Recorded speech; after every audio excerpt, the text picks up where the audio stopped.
Partindo aí para a nossa pergunta de hoje, coloca para mim aí, Yasmin. A nossa primeira pergunta de hoje é possível alguém guardar perfeitamente a lei de Deus? Eu me recordo que na semana passada a gente adiantou um pouco isso, porque na semana passada, quando a gente terminou de falar dos 10 mandamentos, o Sandro e alguns outros irmãos comentaram aqui, olha pastor, isso é muito difícil.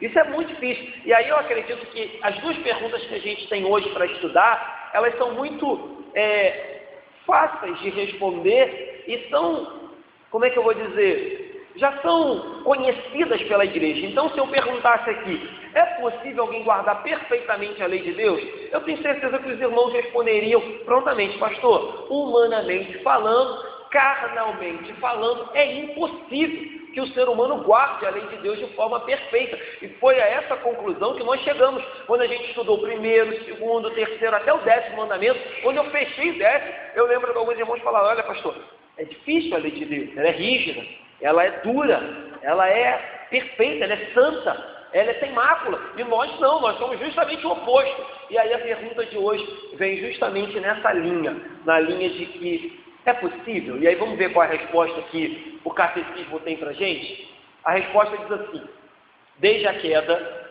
nenhum ser humano foi capaz de guardar perfeitamente a lei de Deus, quebrando-a constantemente por pensamento, por palavra e por atitude ou ato. Então, desde a queda, todo e qualquer ser humano se tornou incapaz de guardar perfeitamente a lei de Deus. E ele quebra essa lei de Deus de 3 formas: pensando, falando ou tomando uma atitude contrária àquilo que a lei de Deus nos manda, nos exige e requer de nós.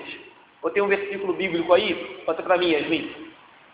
Romanos 3 diz assim, como está escrito, não há um justo, nenhum sequer, versículo 10, versículo 11, não há quem entenda, não há quem busque a Deus, versículo 12, todos se extraviaram e juntamente se fizeram inúteis, não há quem faça o bem, não há nenhum só. Esse é o texto de Paulo, muito conhecido também pela igreja, Romanos capítulo 3.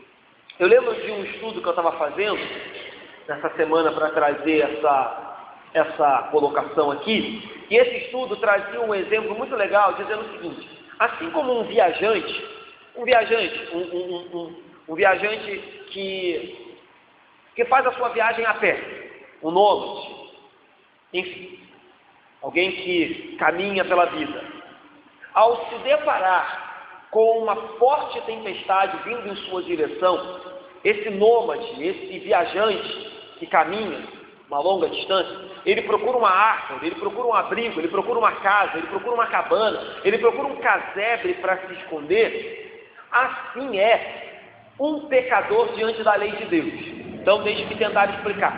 Suponhamos que a gente combine aqui fazer uma caminhada daqui até Teresópolis, uma caminhada daqui até Guapimirim, e que de repente no meio do caminho a gente se depara com uma tempestade de areia, ou uma forte chuva, ou alguém vem contando a notícia, está vindo uma tempestade terrível de lá para cá. Nós vamos rapidamente procurar, ver onde tem um lugar que o nosso grupo possa se abrigar. E uma vez, queridos, passada essa tempestade de areia, passada essa chuva, se ainda der tempo, nós prosseguiremos a nossa caminhada até Guapimirim. E aí, esse autor dizia que assim é o pecador diante da lei de Deus. Ele diz que o pecador, ele está constantemente caminhando numa estrada de pecado, contudo, quando ele se depara com a trovoada, com as nuvens e com a chuva, com a saraivada da lei de Deus, ele corre para o abrigo.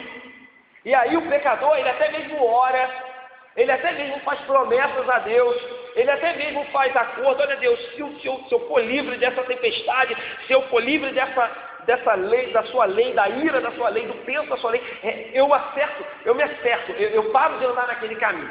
Contudo, basta que a lei de Deus saia diante dele, contudo, basta que a tempestade, que pesada à mão de Deus, seja momentaneamente retirada, contudo basta que as consequências daquele pecado sejam momentaneamente retiradas para que ele volte para o mesmo caminho de pecado que ele caminhava antes. E ele esquece as promessas, ele esquece tudo, ele sai daquele abrigo, ele larga a oração, ele larga as promessas, ele larga a igreja que ele estava frequentando e volta para o caminho de pecado. E ele falava disso com relação à lei de Deus. Então ele diz, olha, a lei é essa trovoada, a lei é essa tempestade, a lei é essa placa de perigo.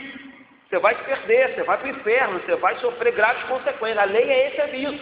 Então a lei nos leva a correr para um abrigo. O problema é que quando a gente não permanece nesse abrigo, mais cedo ou mais tarde a gente vai voltar para o caminho do pecado e vai voltar a fazer tudo de novo. Então assim é com o homem de pecado, assim é com o homem que não foi regenerado, que não tem o Espírito Santo nele. Ele pode até se assustar com a lei, ele pode até ficar oprimido pela lei e ter medo das consequências da lei de Deus, mas ele logo vai voltar a praticar. E aí, meus irmãos, o que a gente tem que ter em mente é que a gente nunca a gente deve se dar por satisfeito de ter vencido o pecado. A gente nunca, com 10, 20, 30 anos de igreja, se você não falta a reunião de oração, se você não falta o estudo bíblico, se você é fiel, ofertante e dizimista, se você é leitor da Bíblia todo dia e não perde um dia de leitura, você nunca deve se dar por satisfeito ou por tranquilo. Ah, não, eu já venci o pecado totalmente e não tenho mais do que vigiar. Não faça isso, porque quando você menos perceber, quando você menos se atentar, você vai estar cometendo novamente tudo aquilo que antes você prometeu, orou e disse a Deus que não cometeria mais. Então, a luta pelo pecado, a luta por crucificar, mortificar, subjugar a carne, ela tem que ser diária. Lembro de uma colocação que o Guilherme fez aqui na conferência, na semana agora. Ele dizia, a justificação já aconteceu, no nome de Jesus nós já fomos declarados justos, o nosso nome foi escrito no livro da vida, mas a santificação, ela acontece todos os dias e acontecerá até que a glorificação chegue. Então, justificados já fomos, o nome já foi escrito no livro da vida, o sangue de Jesus já foi derramado e nós já fomos perdoados. Mas existe um processo de santificação que requer de mim e de você, todos os dias, lutar. Por quê, pastor? Porque a queda nos colocou numa condição miserável. E se a gente não vigiar, a gente volta todos os dias a cometer aquilo que não deveríamos. Então sempre vai haver. Que isso, pastor? Infelizmente tem algumas igrejas que pregam a perfeição total. Não creio nisso. Não creio nisso, a Bíblia não afirma a perfeição total. Então sempre vai haver uma reservazinha, lá escondidinha no fundo do nosso coração, que a gente sempre vai precisar varrer. Sempre vai haver um cantinho escuro ainda, que a gente vai precisar jogar a luz do Evangelho, a luz de Cristo. Sempre vai haver ainda uma manchinha de pecado que vai precisar ser lavada dia após dia, porque senão nós voltamos constantemente para o lamaçal e voltamos constantemente para o caminho de pecado. Deus nos criou, irmãos, para amá-lo, ter prazer nele, glorificá-lo e obedecer. Mas como eu disse, assim como um relógio suíço, um relógio famoso que bate perfeitamente segundo após segundo, se quebrar uma peça que seja, se tiver uma queda da parede, jamais será o mesmo. Assim é o ser humano depois da queda. Jesus vem, nos regenera, nos santifica, nos justifica, Jesus vem, nos ressuscita, Jesus vem, nos dá nova vida, é verdade, mas assim como um relógio reparado, jamais vai ser igual ao relógio original, somos nós, reparados, restaurados, justificados, mas jamais seremos conforme Deus nos criou para ser, até que a glorificação chegue na nossa vida. A peça foi consertada, fomos alinhados. Eu costumo dizer, né? Na verdade quem diz isso é o Augusto Nicodemos, que nós somos como o ser humano pecador, ele é como um carro desalinhado. Você solta o volante, ele sempre vai puxar para o lado do pecado. Quando o Espírito Santo entra na nossa vida, ele alinha o carro. Então você larga o volante e o volante permanece reto.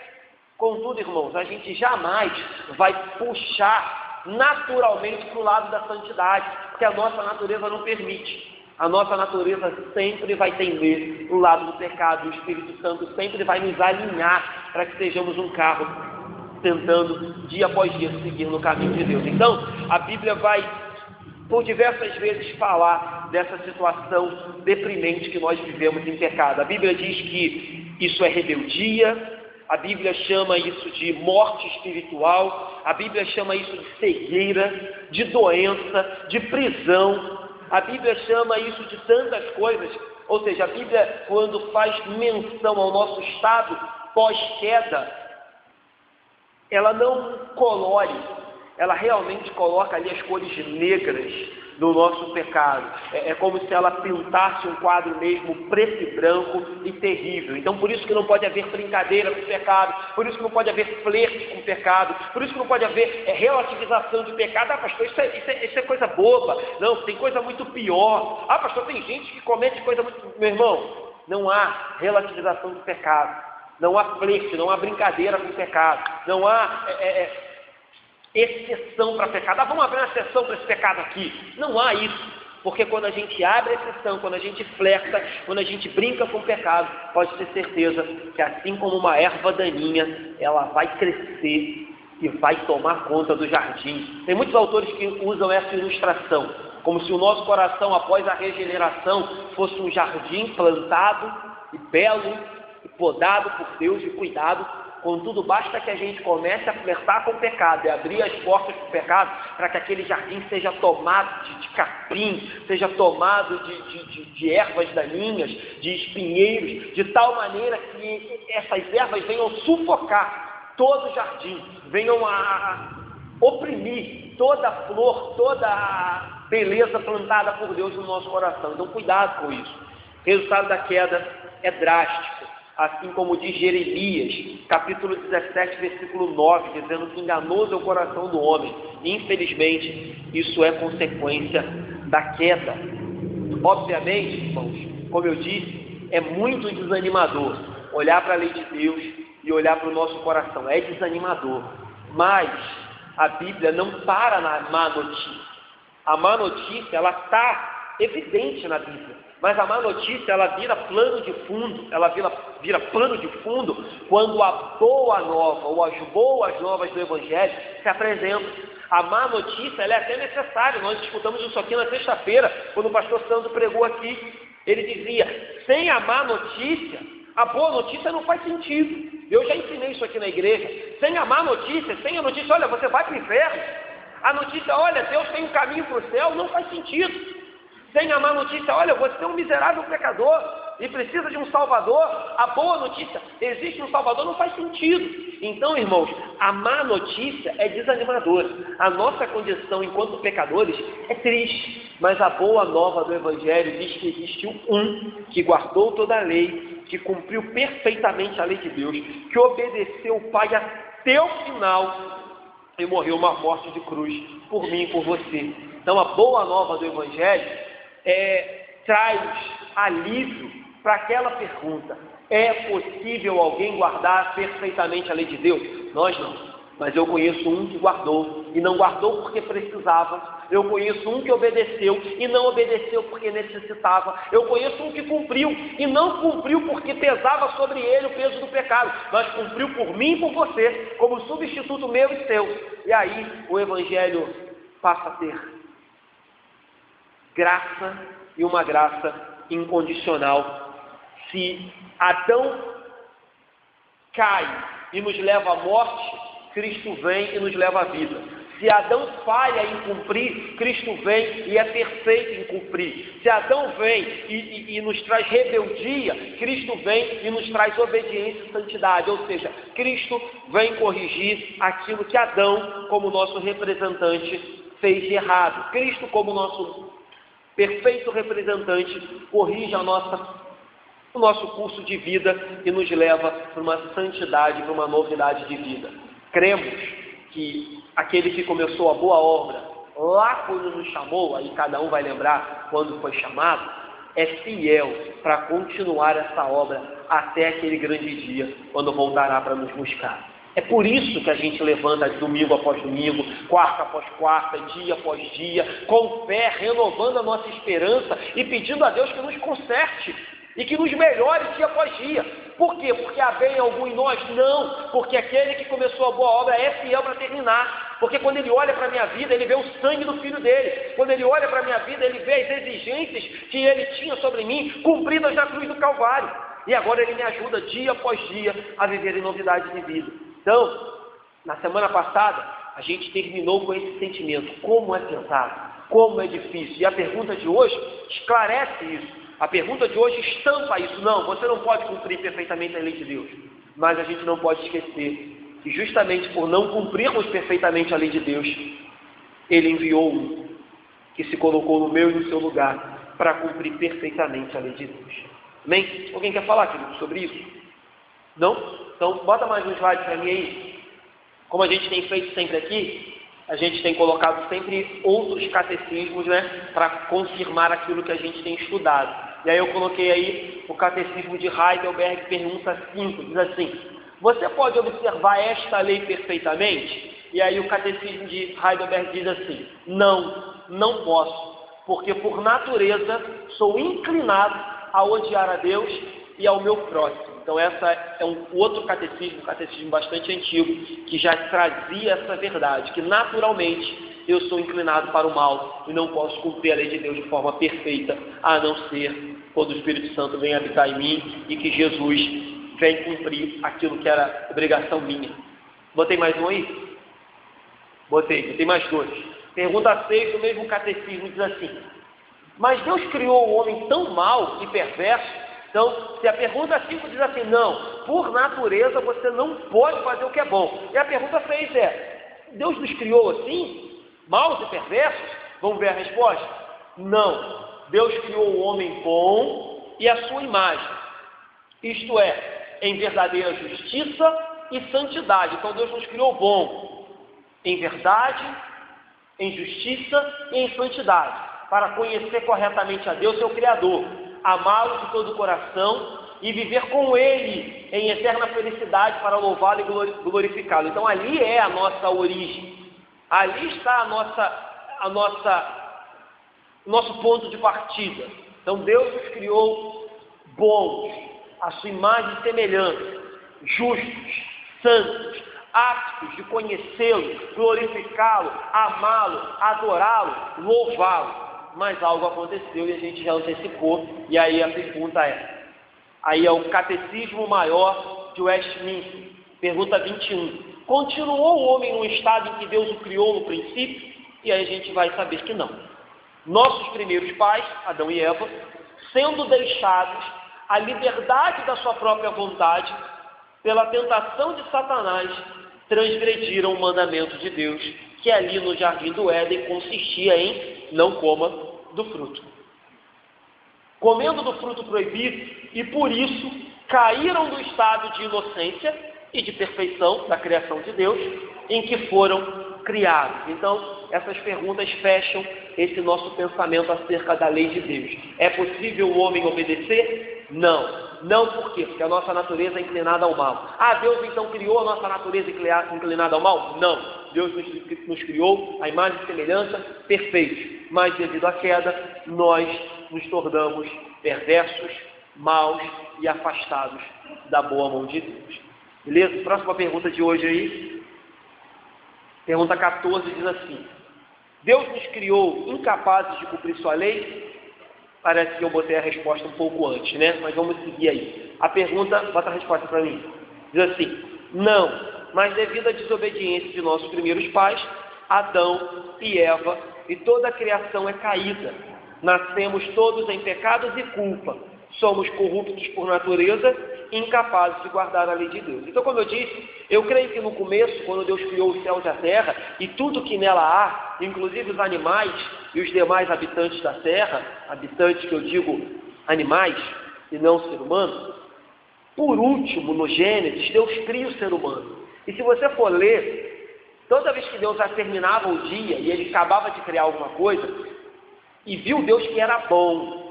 E no último dia, quando Deus faz o ser humano de forma nobre, conforme a imagem e semelhança dele, quando ele bota a mão na terra, no barro para nos fazer e sopra em nossas narinas o fôlego, o texto diz que Deus viu e disse que era muito bom. Todos os versículos dizem, e viu Deus que era bom, e viu Deus que era bom. Terminou o primeiro dia, terminou o segundo dia, e viu Deus que era bom, terminou e viu Deus. No último dia, quando faz o homem, o texto diz, e viu Deus que era muito bom.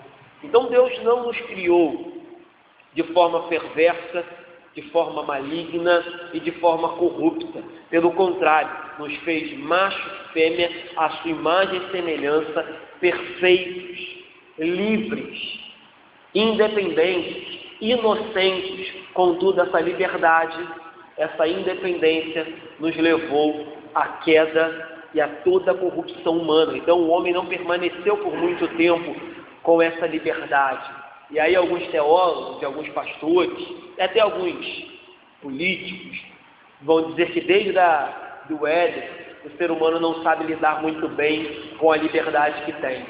O ser humano só teme aquilo que pode lhe trazer algum mal. Porque até então no Éden o ser humano tinha total liberdade e usou dessa liberdade para fazer aquilo que não convém. E não é verdade? Vocês aí são pais de jovens e adolescentes. Costumeiramente, um jovem ou adolescente usa da liberdade para fazer aquilo que não convém. Um crente, ele sai de uma igreja legalista, ele sai de uma igreja que o rouba, ele sai de uma igreja que impõe regras, usos e costumes que não são bíblicos, e quando ele vem para uma igreja que é bíblica, e que diz, queridos, olha, a salvação é pela graça, você não precisa pagar pela salvação, a salvação é pela graça. Independe de quantos domingos você vem no mês, mas é muito bom que você venha, é muito bom que você seja fiel. E aí o que o crente costuma fazer? Eu costumo dizer isso muito aqui, né? Lá na outra igreja, ele se desdobrava, porque fulano dizia para ele que se ele faltar, ia vir maldição sobre a vida dele. O apóstolo dizia que se ele não desse, ele não ia prosperar, então ele dava até o que ele não podia. Aí quando ele vem para uma igreja que não cobra nada dele, ele usa daquela liberdade que ele aprendeu aqui, de forma totalmente errada. Ah, é? A salvação é pela graça? Ah, então não vou fazer nada. Ah, é? Jesus já pagou por todos os meus pecados, passado, presente e futuro? Ah, então vou viver uma vida de qualquer jeito. Infelizmente, o ser humano é assim, de uma forma geral. Ele pega da liberdade que Deus nos dá e transforma essa liberdade em iniquidade e ainda justifica. Não, porque a Bíblia diz. Então, queridos, cuidado com isso.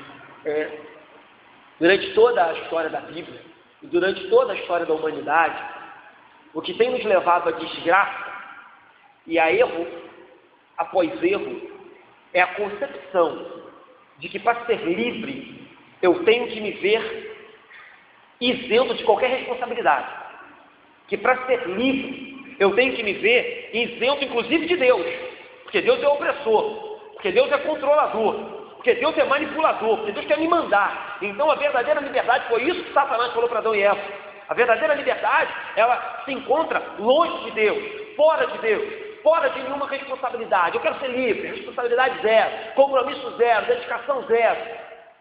Não quero verdade nenhuma, eu quero ser livre. E isso é uma mentira diabólica de Satanás, que tem feito com que crentes, ímpios e outras pessoas mais sejam constantemente enlaçadas por Satanás e levados para essa vida desgraçada e miserável, aonde eles acreditam que vão encontrar liberdade e não encontram nada, onde eles acreditam que vão encontrar sentido na vida e não encontram nada.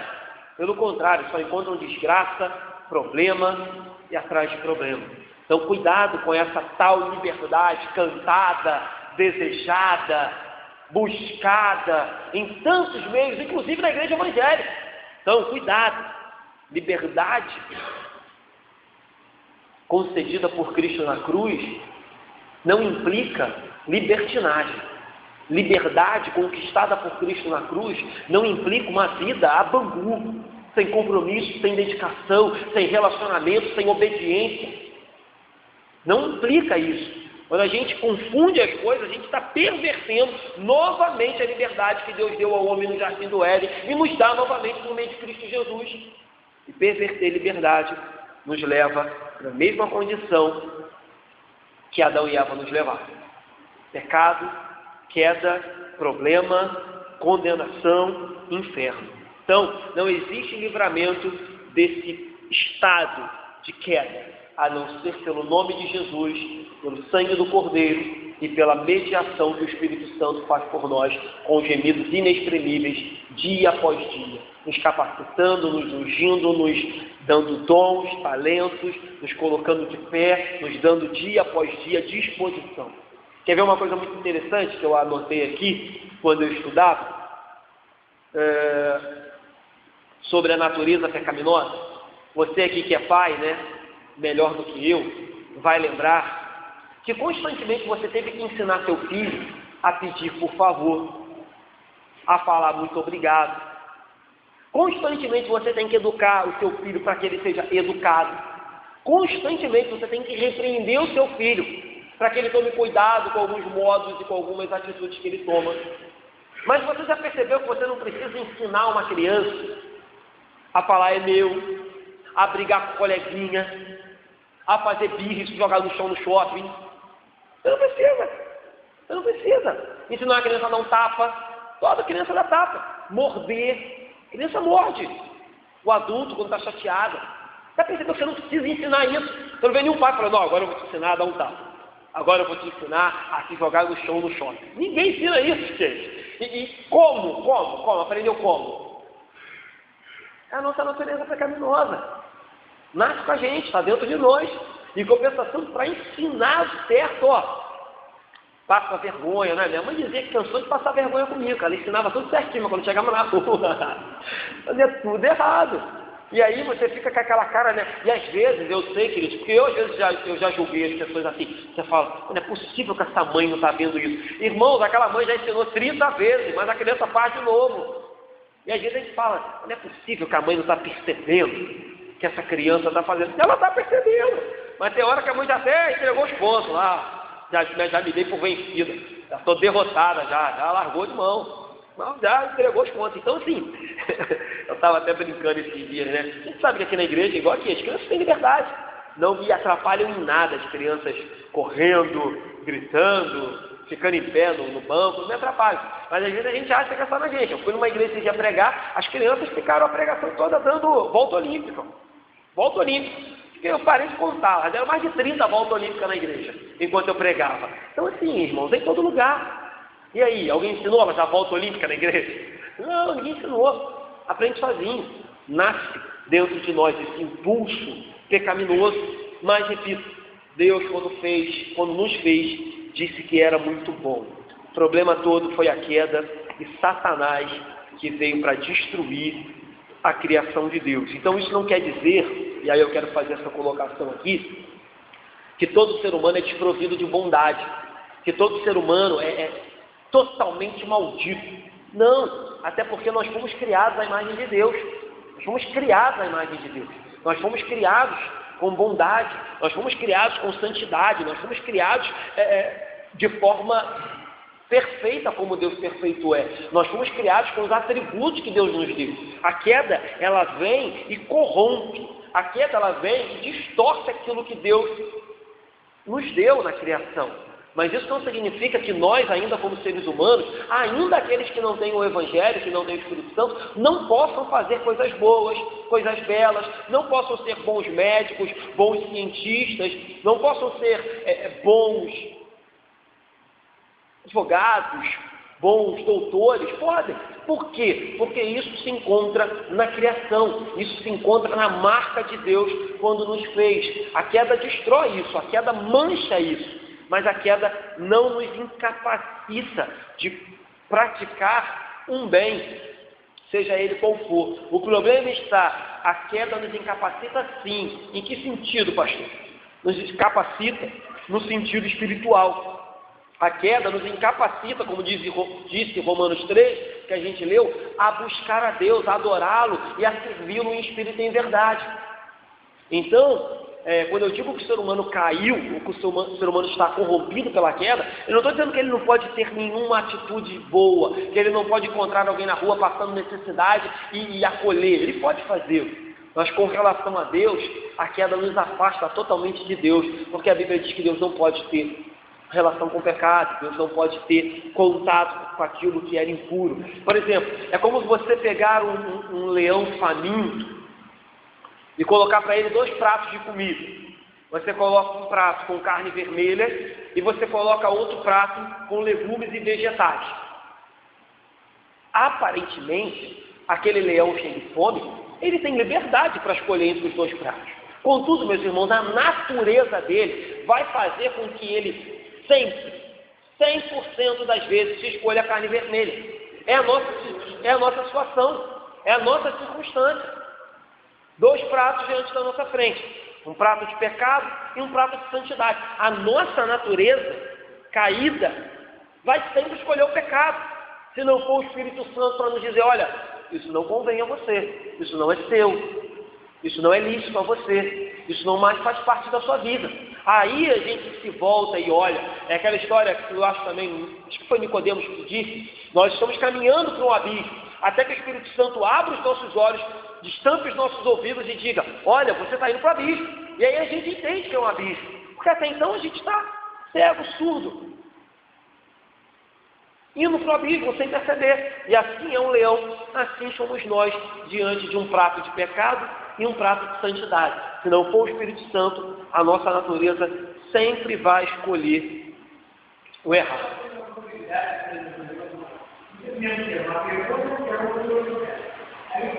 Incapaz de guardar a lei de Deus. Agora, você não está dando comigo mesmo, porque a lei nem pode entender porque a lei guardar a lei de Deus. Se o homem, em termos geral, o homem, o filho, subir a lei, quando não tem o que a lei, tem diferente de entrar, porque é capaz, o homem subir a lei mesmo, não subir a lei, não vou falar, a lei é lei, mas o homem não deixa, sabe? Sim, o que acontece? Deixa eu ver se eu consigo explicar e entender o que você tentou colocar. Como a gente tem dito aqui na igreja, semanas após semanas, a lei de Deus é boa, é perfeita e a lei de Deus é santa.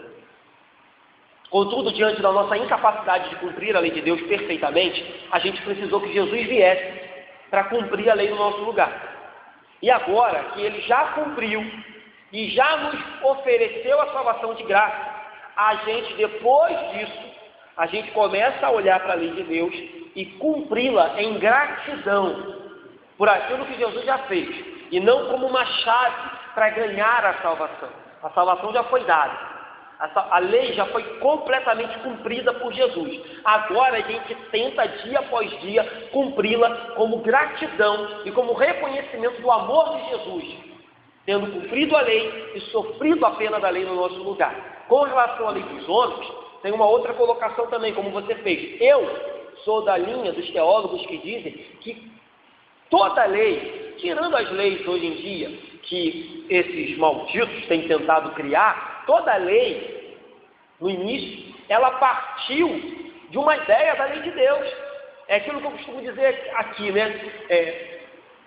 Para as pessoas colocarem na lei lá, que você não pode tomar aquilo que é do próximo, que você não pode agredir o próximo, que você não pode tratar mal o próximo, que você não pode roubar, que você não pode furtar, que você não pode adulterar nada, que você não pode transgredir nada. Toda essa lei dos homens, toda essa concepção de certo e errado humano, vem da concepção de certo e errado de Deus.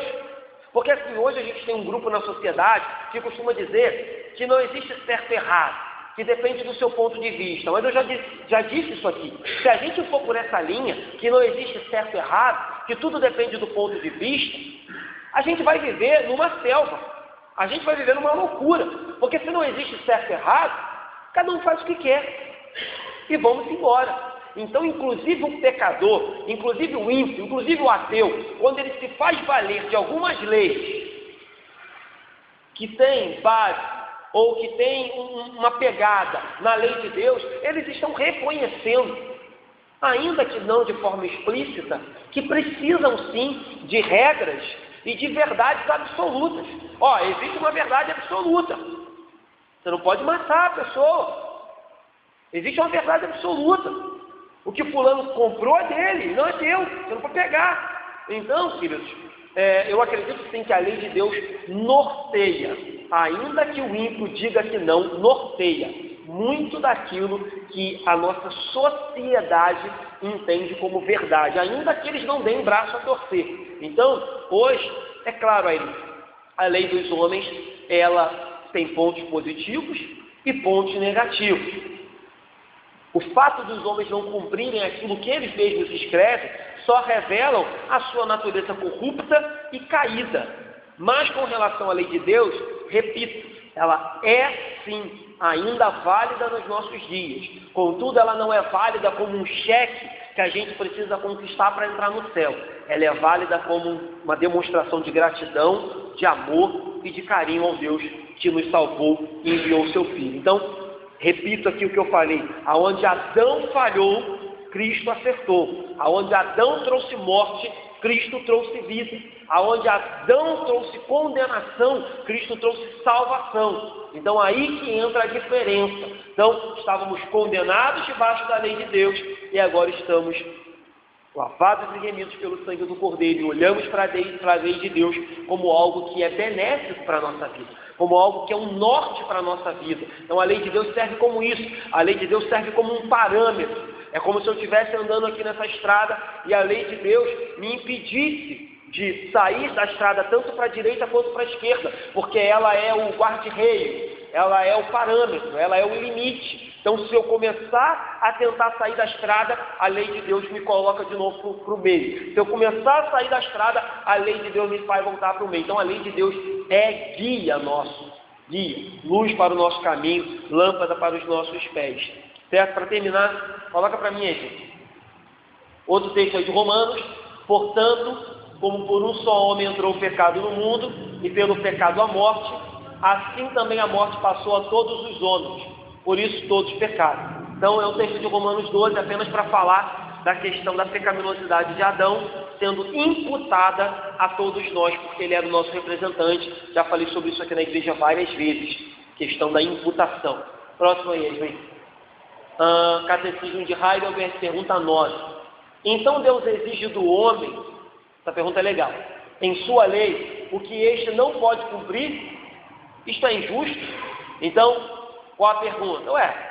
Se o que Deus está pedindo na lei o homem não pode cumprir, isso é injustiça. E aí vamos ver a resposta? Não, não é injustiça, pois Deus criou o homem de tal maneira que este pudesse cumprir a sua lei. Então não é injustiça, porque na hora que Deus nos criou, Ele nos fez de forma que pudéssemos obedecê-lo. O homem, porém, sob instigação do diabo e por sua própria rebeldia, privou a si mesmo e a todos os seus descendentes destes dons dados por Deus. Então não é injusto. Pastor, naquele grande dia, Deus vai condenar o homem com base na sua lei, aqueles que não creem em Jesus vai. Mas isso é injusto, porque o ser humano não pode cumprir a lei dele. O problema é dele. O ser humano que buscou esse caminho. Deus proveu salvação. Deus proveu um novo caminho. Deus proveu uma outra alternativa, o Filho dele. Nós que devemos nos arrepender e correr para a cruz de Cristo. Então ninguém naquele grande dia vai poder falar: olha Deus, isso é injustiça. O Senhor sabia que eu sou naturalmente inclinado para o mal, o Senhor sabia que Adão arrumou um problema lá no Éden, e desde então eu não consigo cumprir essa lei, então é injusto me condenar com base na tua lei. Não é. É justo, e Deus vai condenar pessoas, claro, em primeiro lugar, pela incredulidade no seu Filho, mas também pelo descumprimento da sua lei, que ainda é válida, e vai condenar aqueles que não a obedecem. Tem mais algum? Não? Então, queridos, a gente encerra aqui. Alguém quer comentar? Não? Irmãos,